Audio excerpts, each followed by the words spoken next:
அனைவருக்கும் வணக்கம். ஒரு 4 நாட்களுக்கு முன்னாடி சென்னையில் திருத்தணியில் ட்ரெயினில் வந்த பசங்க 4 பேர் ரீல்ஸ் எடுக்கிறேன்னு சொல்லிட்டு மகாராஷ்டிராவை சேர்ந்த ஒருத்தர் வந்து தாக்கின சம்பவம் எல்லாமே பார்த்துருப்பீங்க. இதை பார்த்த பிறகு தான் இந்த தமிழ்நாட்டில் வந்து ஏதோ கஞ்சா பெருகிருச்சு, கஞ்சா வந்து ஏதோ புதுசாக இப்போ தான் வந்து எல்லோரும் பயன்படுத்தி இந்த மாதிரி சமூக சீர்கேடுகளில் வந்து ஈடுபட்டுக்கிட்டு இருக்காங்க அப்படின்ற மாதிரி ஒரு தாக்கம் இருக்கு இல்லையா? அதெல்லாம் கிடையாது. இந்த விஷயம் வெளியில் வந்ததுனால எல்லாம் நியூஸில் பப்ளிஷ் ஆனதுனால இது வந்து ஒரு பேச பொருளாக இருக்குது. ஆனால் பல வருடங்களாகவே ஒரு 10 வருஷத்துக்கு மேலாகவே கஞ்சா வந்து அத்தியாவசியமாக ஒரு உணவுப் பொருள் இருக்குது பார்த்தீங்களா? அது மாதிரி அது ஒரு பயன்பாட்டு பொருளாக ஒரு உணவுப் பொருள் மாதிரி ஒரு இளைஞர் சமூகத்துக்குள்ள அவங்களோட வட்டாரத்துக்குள்ள ஒரு பொருளாகவே அது கலந்துருச்சு. இன்னைக்கு வந்து எப்படின்னா இன்ஸ்டால எத்தனை ஃபாலோவர்ஸ் வச்சிருக்கேன், அதாவது 90 கிட்ஸ் 2K கிட்ஸ்ன்றாங்களா, அது மாதிரி இப்போ இருக்க சமூகத்தில் இருக்கக்கூடிய இளைஞர்கள், அதாவது பள்ளி கல்லூரி மாணவர்கள் எல்லாருக்குமே வந்து ஒரு ட்ரெண்டிங். என்ன ட்ரெண்டிங்னா, நம்ம வந்து இன்ஸ்டாவில் வந்து இப்படி ரீல்ஸ் பண்ணணும், இன்ஸ்டாவில் யார் ஃபாலோவர்ஸ் அதிகமாக இருக்குது அவங்கதே வந்து தௌலத்து, அதுவும் இல்லாமல் கஞ்சா அடிக்கிற பழக்கம் இருக்கணும், அப்படி இருந்தாத்தையும் அவங்க வந்து மனுஷனாவே வாழ தகுதி உள்ளவன் இன்னைக்கு இருக்க தலைமுறையில இளம் தலைமுறையில் அவனுக்கு வந்து ஒரு ஹீரோ மாதிரி ஒரு பிம்பத்தை கிரியேட் பண்ணிக்கிறாங்க அவங்கள. இதே போல தான் இந்த கஞ்சாவினால பல அசம்பாவிதங்கள் நடக்குது. அதாவது இந்த திருத்தணியில் வந்து இந்த ட்ரெயினில் சண்டை போட்ட மாதிரி திருப்பூரில் ஒரு காவல்துறை அலுவலரை சாலையிலே வச்சு அவர் வந்து ஏதோ ஒரு விஷயமா கேட்டிருக்காரு. அவரை திரும்ப வந்து தாக்குற அளவுக்கு, ஏன்னா கஞ்சா அடிக்கிறவனுக்கு தெரியாது, ஏத்தில் நிற்கிற ஆத்தா நிற்கிதா, பொண்டாட்டி நிற்கிதா, பிள்ளை நிற்கிதான்னு எதுவுமே தெரியாது. அப்போ காவல்துறை அதிகாரி அவனுக்கு என்ன தெரிய போகுது, அவன் திரும்ப தாக்குறியான். அப்புறம் நம்ம ஊர்கள்லேயே தெரியும்ல, நான் ஒரு ஊரில் இருக்கேன், நீங்கள் ஒரு ஊரில் இருப்பீங்க, இது எல்லா ஊர்லேயும் இருக்குது. ரோட்டில் போக முடியுமா? பெண்கள் பாதுகாப்பாக போக முடிய கடைக்கு போயிட்டு வரக்கூடிய சூழ்நிலை இருக்கா? கிடையாது. ஒரு திருவிழாவுக்கு போயிட்டு வரக்கூடிய சூழ்நிலை இருக்கா? கிடையாது. ஆண்கள் வந்து ஒரு 7 மணிக்கு மேலே ஒரு கடை தண்ணிக்கோ இதுக்காச்சும் போயிட்டு வர மாதிரி சூழ்நிலை இருக்கா? கிடையாது. ஏன்னா எந்த மொழியில் எவன் கஞ்சா போட்டு உட்காந்துருப்பேன்னு தெரில. இவங்களாவே வருவாங்க, நம்மளை பார்த்து சிரிப்பாங்க, ஏன்டா சிரிக்கிறேன்னு கேட்டால் நான் அப்படி தானே சிரிப்பேன்வாங்க, நீ யாருன்ற அவனுக்கு இந்த உலகத்தை விட்டே அவன் வந்து மேலோகத்தில் பறந்துக்கிட்டு இருக்கான். அது என்னது, ஈசா யோகா மையத்தில் டான்ஸ் ஆடுற மாதிரி இவன் ஒவ்வொரு ஊரையும் டான்ஸ் ஆடிக்கிட்டு இருக்கான், இழுவையை போட்டு இஷ்டத்துக்கு ஆடுன்ற மாதிரி. இப்போ நீ அடிச்சுட்டு போயிடுற. ஆனால் இதனால் பொதுவாக பாதிக்கப்படுறதாருன்னா பாவி பொதுமக்கள். ஒரு கிளவி காதில் இருக்க தோடையும் தண்டட்டியும் கலவாண்டு போய் திங்கிறாங்க. இந்த கஞ்சா வாங்குறதுக்காண்டி காசு இல்லாமல் செயின் வைக்கிறாங்க. எத்தனை செயின் ராபரி கேஸ்லாம், எத்தனை கேஸ் எல்லாமே வந்து எல்லாம் இந்த கஞ்சாவினால்தான் நடக்குது. கொள்ளை அவனை அதிகபட்சமாக ஒரு கொள்ளை நடக்குது, பைக்கில் போய்கிட்டு இருக்கவனை மறைச்சி வந்து வழிப்பறி பண்ணுறது, காசை பிடுங்குறது, செல்ஃபோனை பிடுங்குறது. அது ஏன் அவன் பண்ணுறான்ட்டு நம்ம அவனை பிடிச்சி விசாரிக்க போகிற பட்சத்தில் அதிகமான இது வந்து எல்லாத்துக்கும் ஒரு காரணம் போய் கஞ்சாவில் போய் நிற்கிது. எதுக்காண்டா திருடுனா, கஞ்சா அவங்க காசு இல்லை திருடுனேன். ஏன் திருடுனேன்? திருடக்கூடிய அளவுக்கு யார் சொல்லி போய் திருடுனியா? எதுவும் சொல்லிட்டு போய் கொலை பண்ணியா? சொல்லிட்டு போய்லாம் கொலை பண்ணல. அப்புறம் எப்படி பண்ணேன்? நான் கஞ்சா அடிச்சிருந்தேன், கஞ்சா போதையில் பண்ணிட்டேன். அப்போ திருடுறதுக்கான நோக்கம் அந்த திருடின பொருளை, ஒரு செல்ஃபோன் ஏதோ ஒன்று செய்யணும், ஏதோ ஒன்று அதை வந்து எங்கிட்டாச்சும் விற்று காசை வாங்கி முதல் கஞ்சா வாங்கணும். அதை திருடுறதுக்கு ஒரு தைரியம் வேணும். அப்போ என்ன பண்ணணும்? அதையும் கஞ்சா போட்டுகிட்டே செய்யணும். இந்த மாதிரி ஒரு தலைமுறை வந்து நீங்கள் மாறிக்கிட்டு இருக்கிறது வந்து அது பெரிய ஆபத்தான போக்கு. இப்போ இதை வந்து இதுக்கான முழு பொறுப்பேற்க வேண்டியது யார்? காவல்துறை அதிகாரிகளா, இல்லை நானா, நீங்களா, இல்லை அரசியல்வாதிகளா? எல்லாருக்கும் இருக்குதுன்னு வச்சுக்கோங்களேன். ஆனாலும் எல்லாருக்குமே இந்த சமூகத்தோட பொறுப்புகள் இருக்குது. ஆனால் இந்த ஆபத்தான போக்கில் இது வந்து ஒரு விஷயமா இப்போ ஸ்ப்ரெட் ஆனதுனால அரசு சார்ந்து என்ன சொல்கிறாங்க, 0% கஞ்சா, ஒரு பொறுப்பு இல்லாத ஒரு பதில். 0% கஞ்சா வந்து இங்கே இருக்குது அப்படின்னு. 0% கஞ்சா இருக்குன்னா நீங்கள் வந்து ஒவ்வொரு காவல் நிலையங்களுக்கும் மாதம் ஏன் டார்கெட் கொடுக்குறீங்க? இவ்வளோ கஞ்சாவை பிடிச்சி கொடுன்னு எதுக்கு டார்கெட் கொடுக்குறீங்க? 0% கஞ்சா இருக்குல்ல, இங்கே 0% கஞ்சாவே இல்லாத ஒரு தமிழ்நாடு இங்கே எதுவுமே இல்லைன்றீங்கல்ல. அப்புறம் ஏன் ஒவ்வொரு காவல் நிலையங்களுக்கும் மாதம் நீங்கள் வந்து கஞ்சா கேஸ் இத்தனை போடு அப்படின்னு நீங்கள் ஏன் டார்கெட் கொடுக்குறீங்க? ஒவ்வொரு காவல் நிலையங்களையும் மாவட்ட வாரியாக, மாநிலங்கள் வாரியாக, ஒவ்வொரு காவல் நிலையங்களும் மாவட்ட வாரியாக எத்தனை கஞ்சா கேஸு ஃபைல் ஆகிட்டு இருக்குன்னு தெரியுமா? எஃப்ஐஆர் ஆகிட்டு இருக்குன்னு தெரியுமா? ஒரு சாதாரண ஒரு கிராமத்தில் இருக்க காவல் நிலையங்களில் கூட இன்றைக்கி ஒரு மாதத்துக்கு குறையாமல் 8லேருந்து 10 கஞ்சா கேஸ் வந்து பிடிவிடுது. ஒரு சின்ன காவல் நிலையத்துக்கு, ஒரு பூத்துக்குன்னு கூட வச்சுக்கோங்களேன். அப்போ தமிழ்நாடு முழுக்க எத்தனை காவல் நிலையங்கள் இருக்குது? இப்போ இத்தனை காவல் நிலையங்களில் இவ்வளோ டார்கெட் கொடுக்குறீங்க. ஒரு காவல் நிலையம், ஒரு சின்ன காவல் நிலையத்தில் 10 கேஸு மாதத்துக்கு ஒரு கஞ்சா கேஸு புக் ஆகுதுன்னா ஓவரால் தமிழ்நாடு முழுக்க இருக்க காவல் நிலையங்களில் ஒவ்வொரு மாதமும் எவ்வளோ கஞ்சா கேஸு புக் ஆகும்னு நீங்கள் நோட் பண்ணிக்கோங்க. அப்போ நீங்கள் வந்து எந்த நோக்கத்தில் கொஞ்சம் கூட அறிவு இல்லாமல் இந்த நாட்டில் தான் நீங்கள் அமைச்சராக இருக்கீங்களா, இல்லை வேறு எங்கேயாவது அமைச்சராக இருந்து இங்கே வந்து நீங்கள் சும்மா தூக்கத்தில் இருந்துச்சு உழம்பிக்கிட்டு இருக்கீங்களான்னு தெரில. ஏன் இதே வந்து யார் சொல்கிறது? மா சுப்பிரமணியன் தான் சொல்கிறாரு. ஸ்டாலினுக்கு பிஏ வேலை பார்க்கக்கூடிய மா சுப்பிரமணியன் அமைச்சர் நீங்கள் எந்த துறைக்கு அமைச்சர்? ஏன் கஞ்சாவுக்கு நீங்கள் ஏன் வாண்டடாக மூக்கு நினைக்கிறீங்க? ஞானசேகரன் உங்களோட உறவினர் அப்படின்றதுனால இந்த கஞ்சா கேஸ் நீங்கள் வாண்டடாக வரீங்களா? கஞ்சாவை தடுக்க வேண்டிய பொறுப்பு யார்கிட்ட இருக்குது? ஏன் காவல்துறை அமைச்சர் எங்கே போனார்? ஏன் அவர் வாயை திறக்க மாட்டேங்கிறாரு? போதைப் பொருள் தடுப்பு அது யாரும் வாயை திறக்க மாட்டேங்கிறீங்க? காவல்துறைக்குன்னு அமைச்சர் இருக்கார், முதலமைச்சர் இருக்கிறாரு.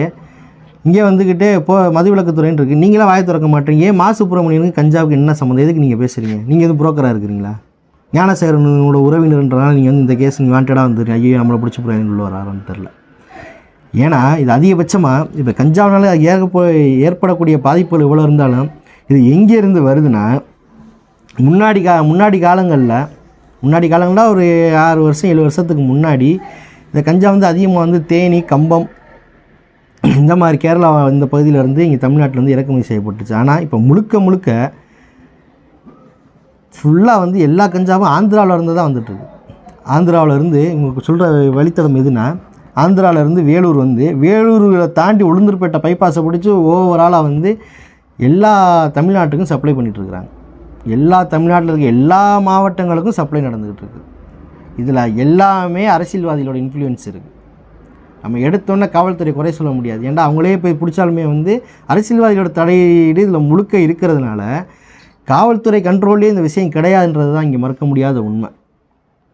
இப்போ கடத்தக்கூடிய இதை பார்த்தீங்கன்னா, நார்மல் கார்லாம் போகிறதில்ல, ஒரு கொடி கட்டின காரு, விஐபி கார், இதிலேருந்து இங்கே வந்து ஒரு எம்டியை அடிச்சுட்டு போயிடுறது. எம்டி வண்டியை இங்கேருந்து அடித்து ஆந்திராக்குள்ளே நுழைஞ்சிடணும். எம்டி அதாவது கொடி கட்டின கார், அது எந்த கொடின்றது நீங்கள் உங்கள் யூகத்துக்கு வச்சுக்கோங்க, நான் எதுவும் சொல்லலை. கொடி கட்டின காருக்குள்ளே ஆந்திராக்குள்ளே போயிடணும். அங்கே ஒரு பாட்ரி இருப்பார், அதாவது இந்த கஞ்சாவுக்குரிய வியாபாரி. அவர் என்ன பண்ணுவார், அவருடைய பொறுப்பு, அந்த கார் உள்ளே போயிடுச்சுன்னா அந்த காருக்குள்ளே லோடு ஏற்றி வெளியில் அனுப்புகிற வரைய அந்த பார்ட்டியோட முழு பொறுப்பு. அப்போ அந்த கஞ்சாவை பொட்டணங்கள் வந்து 2 பொட்டணமாக இருக்கும். ஒன்று 5 கிலோ பொட்டணமாக இருக்கும், இன்னொன்று 10 கிலோ பொட்டணமாக இருக்கும். 5 கிலோ பொட்டணமும் 10 கிலோ பொட்டணமும் இவங்க கொடுக்கக்கூடிய அந்த தொகைக்கு ஏற்ற மாதிரி அந்த வண்டியில் ஃபில் பண்ணி கொடுக்கணும். இதுக்கு பயன்படுத்தக்கூடிய கார்கள் வந்து விஐபி கார்ஸ், இனோவா, ஃபோக்ஸ் வேகன், ஆடி, பிஎம்டபிள்யூ, எக்ஸ்யூவி, இந்த மாதிரி உயர் ரக வாகனங்களை மட்டும்தான் அவங்க பயன்படுத்துகிறது. சொகுசு வாகனங்கள் நார்மலாக நம்ம பயன்படுத்தக்கூடிய இந்த டாட்டா சுமோ, இண்டிகா, அதுக்கெலாம் இங்கே வேலையே இல்லை. ஏன் இந்த மாதிரி கார்களை அவங்க பயன்படுத்துகிறாங்கன்னா, அதுதான் அந்த பார்டரை தாண்டறதுக்கு, அதாவது உள்ளே போயிட்டு வெளியில் வர்றதுக்கு ஏதாவது ஒரு இன்ஃப்ளூயன்ஸை சொல்லி அவங்க வந்து வெளியில் வர முடியும். யாரோ ஒரு ஆள் மறைக்கிறாங்க, தணிக்கையில் ஈடுபடுறாங்க, ஒரு அதிகாரிகள், ஆடியோ, காவல்துறை யாராச்சும் ஒரு ஆள் தணிக்கையில் ஈடுபடுறாங்கன்னா, இது வந்து அவரோட வண்டி, அமைச்சரோட இந்த வண்டி, அவர் வந்து கவுன்சிலரோட இந்த வண்டி, நாங்கள் அப்படி இப்படி இவரோடதேன்னு சொல்லிட்டு அந்த கொடி கட்டுறதுனாலையோ இல்லை பெரிய பெரிய சொகுசு வாகனங்களையோ வந்து அந்தளவுக்கு வந்து ஏதாவது ஒன்று சொல்லி போயிடலாமேன்னு சொல்லிட்டு இந்த மாதிரி வாகனங்களை வந்து பயன்படுத்துறது பார்க்குறவங்களுக்கும் அந்தளவுக்கு டவுட் வராது இல்லையா? பரவாயில்ல, கொஞ்சம் பெரிய பணக்காரனாக இருப்பேன் போல, அதான் போயிட்டுருக்கான் போலன்ட்டு, அவன் இந்த மாதிரி வேலையில் ஈடுபட மாட்டான்னு அப்படின்னு நினச்சிக்கிட்டு அவங்களும் வந்து விட்டுறது. இதில் அவங்க என்ன பண்ணுவாங்கன்னா, உள்ளே போயிட்டு அந்த வாகனங்கள் உள்ளே போயிட்டு அந்த கஞ்சாவை ஏற்றிட்டு வெளியில் வர்ற வரையும் அந்த பார்ட்டியோட பொறுப்பு. அவங்க என்ன பண்ணுவாங்கன்னா, உள்ளே போன உடனே அந்த ஒரு இனோவா காரை வச்சுக்கோங்களேன், இந்த இனோவா காரை என்ன பண்ணுவாங்கன்னா, உள்ளே இன்டீரியரை பூரா பிரிச்சுருவாங்க. மேலே இருக்க பார்த்திங்கன்னா டாப்பு, சீட்டு கவரு, கீழே இருக்க ஃப்ளோரு, பின்னாடி இருக்கிற டிக்கி, டேங்க்கு கவர், முன்னாடி இருக்க இன்ஜினுக்குள்ளே, இதை எல்லாத்துலேயும் எங்கெங்கே கேப் இருக்கோ அதை ஃபுல்லாமே பிரித்து அதுக்குள்ளே அந்த பொட்டணங்களை பூரா எந்தெந்த பொட்டணத்தை சொருக முடியுமோ அதை பூரா சொருகி ஃபுல்லாக இன்டீரியர் ஃபுல்லாக ஃபஸ்ட்டு கவர் பண்ணிடுவாங்க. அதுக்கடுத்து டீசல் டேங்க்குள்ளே எக்ஸ்ட்ரா டேங்க் வச்சு அதுக்குள்ளே வந்து அதுக்கு கீழே ஃப்ளோரில் கீழே வச்சு செட் பண்ணிக்கிறது. இந்த மாதிரி அந்த வாகனத்தை திறந்தாலே கண்டுபிடிக்க முடியாத அளவுக்கு எதுக்குள்ளே லோடு பண்ண முடியும், எதுக்குள்ளே வைக்க முடியுமோ அதுக்குள்ளே பூரா வச்சு அதை வந்து வெளியில் ஏற்றி விட்ருவாங்கன்னா இப்போ இருக்க வழித்தடம் வந்து வேலூர், அந்த வேலூர் சாலையில் வந்து உளுந்தூர்பேட்டை பைபாஸை பிடிச்சிட்டா எங்கிட்டு வேணாலும் சப்ளை பண்ணலாம். அந்த உளுந்தூர்பேட்டை பைபாஸ்ன்றது எங்கிட்டனாலும் முட்டி திரும்பலாம். தமிழ்நாட்டோட சென்ட்ரல் வந்து திருச்சி தானே, உளுந்தூர்பேட்டையை பொறுத்த திருச்சி எத்தனை மணி நேரம்? திருச்சிக்கு வந்துட்டால் போதும், திருச்சிக்கு ஒரு 1 மணி நேரம் 1.5 மணி நேரத்தில் அங்கேருந்து வந்துடலாம்னு வச்சுக்கோங்களேன். விடுங்க, ஒரு 2 மணி நேரம் 3 மணி நேரம் கூட வச்சுக்கலாம். அந்த நேரத்துக்குள்ளே அந்த திருச்சியை பிடிச்சிட்டோம்னா திருச்சியிலேருந்து எங்கிட்டு போனாலும் ஒரு 3 மணி நேரம் 4 மணி நேரத்துக்குள்ளே போய் சேர்ந்துடலாம் அந்த இடத்துங்களுக்கு. இந்த மாதிரி தான் கஞ்சா, ஓவரால் கஞ்சா வந்து மெயின் சப்ளை ஆகிறது இந்த ஆந்திரா பகுதியிலேருந்து தான் வந்துட்டுருக்குது. அப்போ இதை ஏன் வந்து இந்த போக்குவரத்து துறை வந்து கண்ட்ரோல் பண்ண முடியல? ஏன் மா சுப்பிரமணியனை விட்டு நீங்கள் பேச வர்றீங்க? நான் ஏதோ வந்து அரசியல் சார்ந்து பேசுகிறேன்னா இல்லை, சமூகம் இன்றைக்கி வந்து சீர்குலைஞ்சு போகிறதுக்கு மிக முக்கியமான காரணம் இந்த கஞ்சாவை மையப்படுத்தி தொழில் பண்ணக்கூடிய மேட்டிமை அரசியல்வாதிகள். இப்படி ஒரு அரசியல்வாதிகள்லாம் இருக்கிறாங்க. ராமநாதபுரம் மாவட்டங்களில் ராமேஸ்வரம் கடற்கரையை பயன்படுத்தி எத்தனை பேர் இந்த கஞ்சாவை கடத்திக்கிட்டு இருக்காங்க தெரியுமா? நாகப்பட்டினம் கடற்கரையில், தேவிப்பட்டினத்துக்கு பக்கத்தில் கோட்டைப்பட்டினம் கடற்கரையில், புதுக்கோட்டை பக்கத்தில் இந்த கடல் ஓரத்தில் இருக்கிற பகுதிகள் எல்லாமே இங்கே இருக்க 10 ஆண்டு இங்கேருந்து இலங்கைக்கு கடத்தி அங்கே இருக்கவனே அந்த நாட்டை உருப்படாமல் ஆக்கிட்டு இருக்கேன். கஞ்சா மட்டும்தான் கடத்துறானா? அது கிடையாது. இலங்கையில் இருக்க பொருளாதார அந்த நெருக்கடிகளை பயன்படுத்தி இங்கே இருக்க பாசிப்பயிறு, உளுத்தம்பருப்பு, கொண்டக்கடலை எல்லாமே போயிட்டுருக்கு. அது கூட ஏதோ உணவுப் பொருள் ஏதோ ஒன்று பண்ணி தொலைஞ்சிட்டு போங்கடான்னு விட்டலாம். ஆனால் அங்கே இருக்க அரசியலை பயன்படுத்தி, தன்னோட அரசியல் அதிகாரத்தை பயன்படுத்தி இப்போ இருக்கக்கூடிய இந்த அரசியல் சூழ்நிலை வந்து இந்த கஞ்சாக்களை கடல் கடந்தும் ஏற்றுமதி செய்யக்கூடிய அளவுக்கு வளர்ச்சின்றாங்களே, 4 ஆண்டு வளர்ச்சி. இதுதான் அந்த வளர்ச்சி. ராமநாதபுரம் மாவட்டத்தில் ஒரு முக்கியமான அரசியல்வாதி இதுக்காகவே சொந்தமாக ஒரு கொரியர் கம்பெனி வச்சுருக்காருங்க. அது எந்த அரசியல்வாதி, எந்த கொரியர் கம்பெனி நீங்கள் பார்த்துக்கோங்க. அதை பற்றி முழுமையான தகவல் தெரியும்னா, இப்போ வந்து ஒரு 2-3 வருடங்களுக்கு முன்னாடி வந்து மாட்டினார் இல்லையா, ஜாபர் சாதிக்கு மாட்டினார் பார்த்தீங்கன்னா, 2000 கோடிக்கு போதைப் பொருள் கடத்தி அவர் வந்து மாட்டுறாரு. அது மாட்டின பின்னாடியே தெரியுது அவர் எந்த கட்சிக்காரு. ஜாபர் சாதிக்கு எந்த அரசியல் பின்புலம் கொண்டவர், அவர் அந்த அரசியல் பின்புலத்தை எதுக்காக பயன்படுத்தினார், ஞானசேகரன் யார், இதெல்லாம் எந்த கட்சிக்காரனோட வந்து தொடர்பில் இருந்தாங்க, அவரோட நெருங்கிய நண்பர்கள்லாம் யார். அப்போ இப்படிப்பட்ட இப்போ திமுக, அதிமுக இந்த மாதிரி பல அரசியல் நிலைப்பாடு நம்மளுக்கு அவங்க மேலாம் கோபம் இருந்தாலும், இந்த மாதிரி ஒரு மட்டமான கீழ்த்தனமான இந்த கஞ்சா போதைப்பொருள் கடத்தக்கூடிய ஒரு சில அரசியல்வாதிகளை நினச்சி பார்க்குறப்ப, இந்த வேலையெல்லாம் நம்ம பண்ணக்கூடாது, ஏதோ ஒன்று இந்த மண்ணுனா கடத்தி நம்ம மாட்டு நீட்டாக இருந்துக்கணும்னு நினைக்கிற அரசியல்வாதி மேலே ஒரு பெரிய மரியாதை வந்துடுது. இதை விட கேவலமானடா நீங்கள் இருக்கீங்கன்ற மாதிரி. எதுக்கு அப்படிலாம் திங்கணுமா? ஒரு காலு கை கண்ணு தெரியாத கிளவி கூட பூ விற்று, கோயில் வாசலில் உட்காந்து ஏதோ பூ விற்று, மாவு விற்று ஏதோ ஒன்று பொழைச்சிக்கிறாங்க. அதை விடவாடா நீங்கள் கேவலமாக போயிட்டீங்க. இப்படிலாம் உங்களுக்கு வந்து விற்று சோறுதிங்க சொல்லுதா? 4 குடும்பத்தை கெடுத்து, அது மனசாட்சி இல்லாமல் 0%. உன் மையம் கஞ்சா அடித்தா நீ இது மாதிரி சொல்லுவியா? உன் பேரப்புள்ள இந்த மாதிரி கஞ்சா அடித்தா இந்த மாதிரி சொல்லுவியா? யாரை நாசமாக்கிட்டு இருக்கிற? நாளைக்கு வந்து அவன் வந்து கல்யாணம் பண்ணணும், வேலை பார்க்கணும், ஒரு சின்ன பிள்ளைய வாழ்க்கையை சீரழிச்சிக்கிட்டு இருக்கீங்களாடா. அவங்களுக்கும் அது புரிய மாட்டேங்குது. கஞ்சா குடிச்சிட்டு என்னத்தினாலும் பண்ணுறது, கண்ணை மூடிட்டு கொள்ளை எதையாச்சும் பண்ணி விட்டுட்டு போயிடுறது. இந்த கஞ்சானால் வந்து இந்த கொலை, கொள்ளை, வழிப்பறி இது மட்டும்தான் நடக்குதா அப்படின்னா இல்லை. இவங்க வந்து என்ன பண்ணுறது, கஞ்சாவை ஃபுல்லாக மண்டைக்கு நெத்தி சுள்ளுன்னு ஏற்றி விட்டுட்டு ஏதாச்சும் கண்ணு கிடைக்கிற பிள்ளைகளை பாவம் அதோட அனுமதியே இல்லாமல் பிடிச்சி கற்பழிச்சிடுறது. இவன் வாழ்க்கையும் போச்சு, அந்த பிள்ளை வாழ்க்கையும் போச்சு. இதுதான் வந்து உங்களோட அறமா? கஞ்சா குடிச்சிட்டவனுக்கு என்ன வேணாலும் பண்ண சொல்லுதா? கொஞ்சமாக யோசிக்க மாட்டீங்களா? நம்ம ஏன் இப்படி பண்ணுறோம், நாம் ஏன் இப்படி பண்ணுறோம், இதெல்லாம் சரியாக தப்பான்னு கூட யோசிக்க முடியாத அளவுக்கு உன்னை வந்து ஒரு மடைமாற்றம் செய்யக்கூடிய பொருள் வந்து உனக்கு தேவையா? அது உனக்கு கண்டிப்பாக தேவையாது. அந்த மாதிரி விஷயங்களுக்கு வயது வித்தியாசம் கூட பார்க்குறது இல்லை.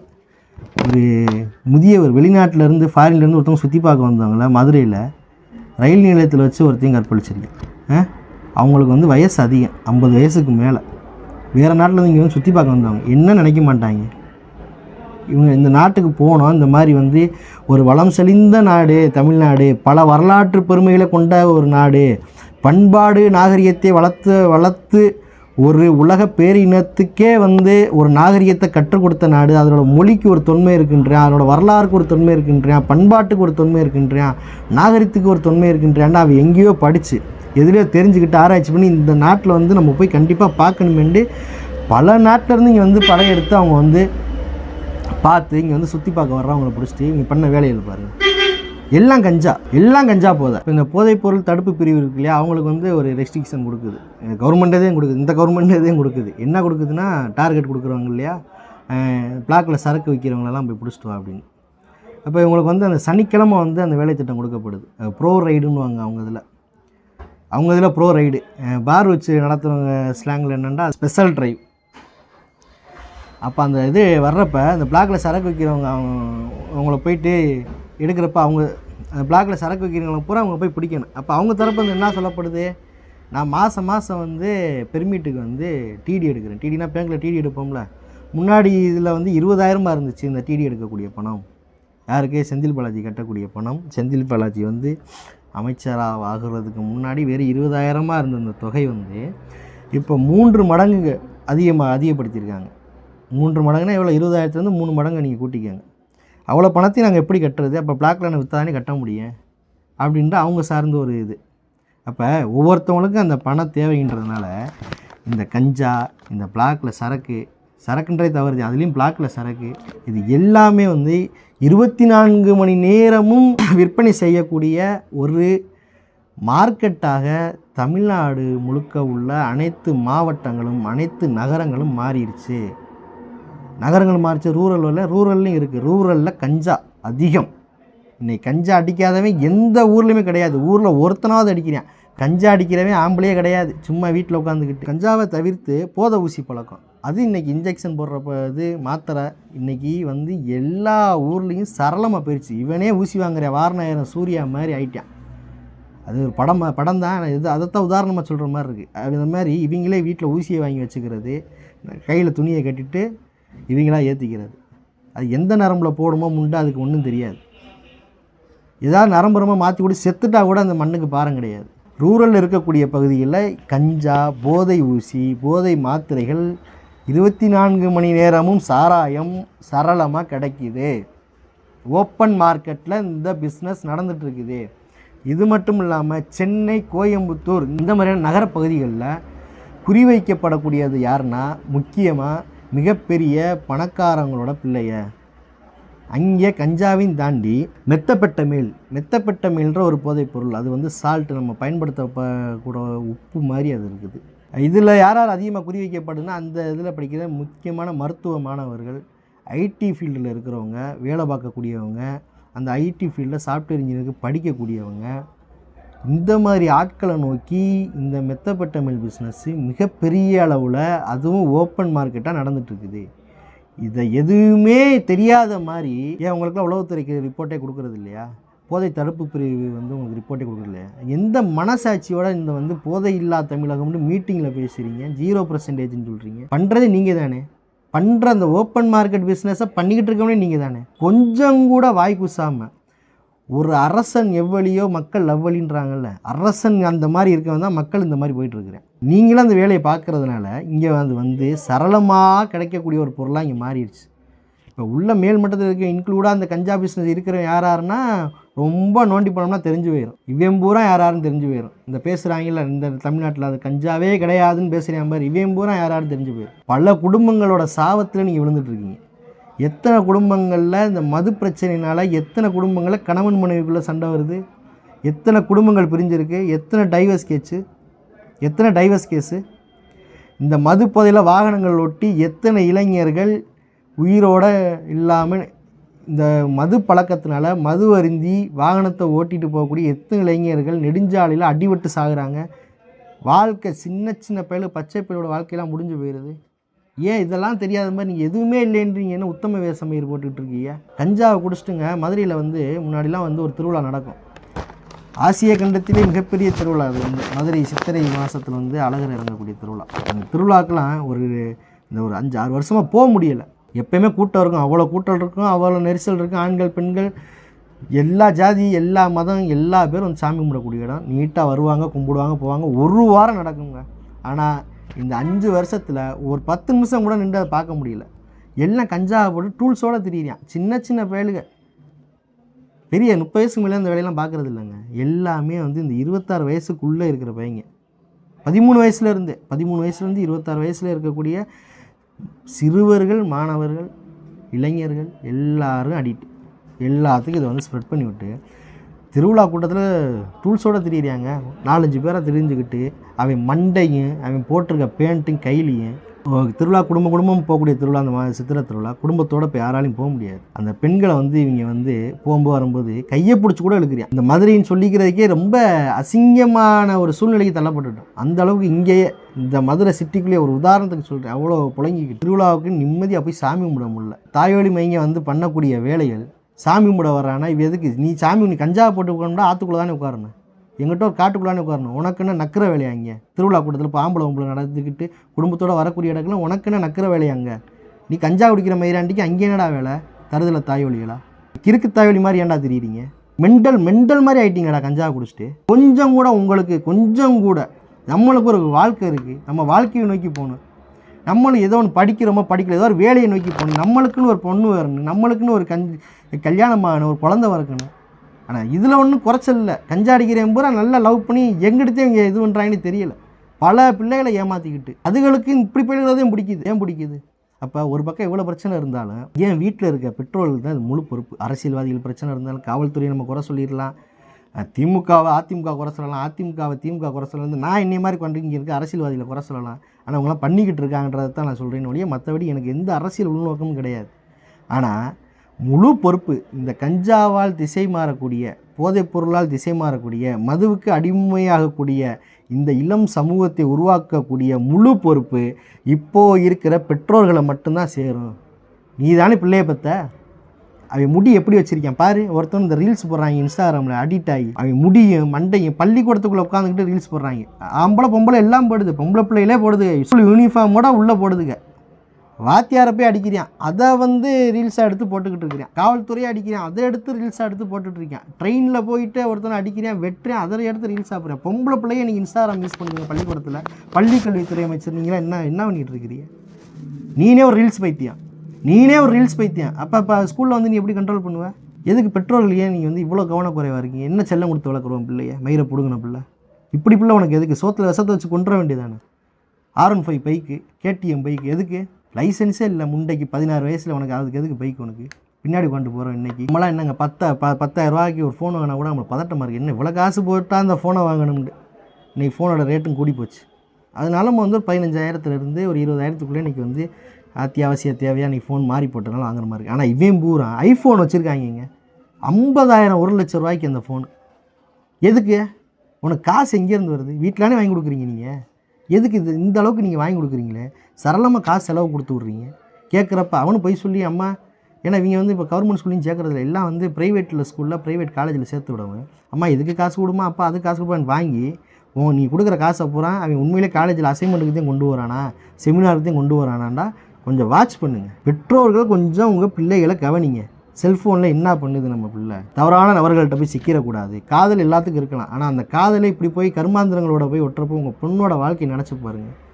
உங்கள் பையன் இந்த மாதிரி போதை ஊசிக்கு எதுக்கு அடிக்ட் ஆகிட்டானா அவனோட எதிர்காலம் எதை நோக்கி போகும்? இந்த சமூகத்தில் மிகப்பெரிய ஒரு தீங்கு விளைவிக்கக்கூடிய ஒரு நபராக நீ பெற்ற பிள்ளைங்க இருப்பான்ன்ற ஒரு உறுத்தல் உனக்கு இல்லையா? ஏன்டா அப்படி பேண்ட்டை போட்டிருக்கிற? கைலி கட்டுறாங்க, முட்டிக்காலுக்கு கூட கீழே இருக்குது சட்டை. அது சட்டத்துக்கும் அந்த கைலிக்கும் சம்மந்தமே இல்லை. போட்டிருக்க பேண்ட்டுக்கு கரண்ட காலை ஒட்டி ஒரு பேண்ட்டு. ஒரு உடை நாகரிகம் இல்லை, ஒரு பேச்சு நாகரிகம் இல்லை. ரீல்ஸ் பண்ணுறாங்க, அது ஒரு மோனாக்டிங் மாதிரி அவங்களுக்குள்ளே ஒரு இயல்பு. இப்படி வச்சுக்கிறாங்க, இப்படி தடவுறியான், இப்படின்றான். இது டூல்ஸாக இப்படின்றது. பொம்பளை பிள்ளைகளும் அப்படி பண்ணுதுங்க, இப்படின்றதுங்க நாக்கு இப்படின்றது. இது என்ன உடல் மொழி? பண்ணு. உன்னோட தனித்திறமை இருந்துச்சுன்னா நல்லா உன் நடிப்பு திறமையை காமி. இப்படின்றது இது வீச்சா வாழா இப்படி வச்சுக்கிட்டு இப்படின்றது. அதனால் இதை பற்றி பேசணும்னு நிறையா பேசலாம். ஒரு ஓப்பன் மார்க்கெட்டாக ஒன்று நடக்குது. அதனால் இது ஒரு இன்றைக்கி தவிர்க்க முடியாத ஒரு வியாபார பொருளாக அந்த கஞ்சாவும் புதைப்பொருள் மாறினனால நம்ம தான் நம்ம பிள்ளைகளை பாதுகாத்துக்கிறணும். அதுக்குரிய முழு பொறுப்பு பெற்றோர்களுக்கு மட்டும்தான் இருக்குது. அதனால் நீங்கள் உங்கள் பிள்ளைகளை கொஞ்சம் கவனிங்க. நன்றி, வணக்கம்.